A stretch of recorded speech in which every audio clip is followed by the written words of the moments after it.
Hello, good afternoon po. So, ako nga po pala si Rufay Nahon. Ito po ang aming video para sa aking interview. So, ito nga po pala, ang kasama ko, ang aking mga anak, si Kuya Miko, si Mika, at meron pa po silang isang kapatid na ang pangalan po ay Chucha.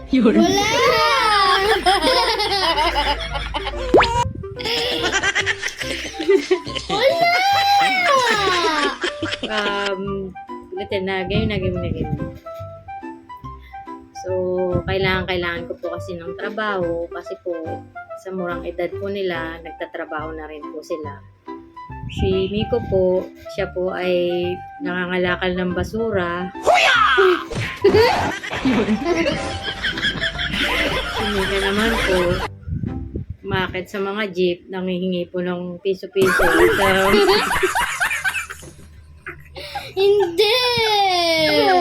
Wala pa kaming trabaho eh. oh, game na. Ulitin natin.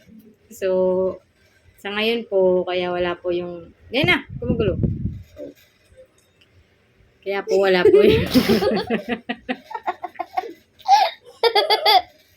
Yan. Sa ngayon po, kaya po wala po yung daddy nila. Kasi po, nandun po siya sa labas. At nakikipag-inuman po siya dun sa mga barkada po niya.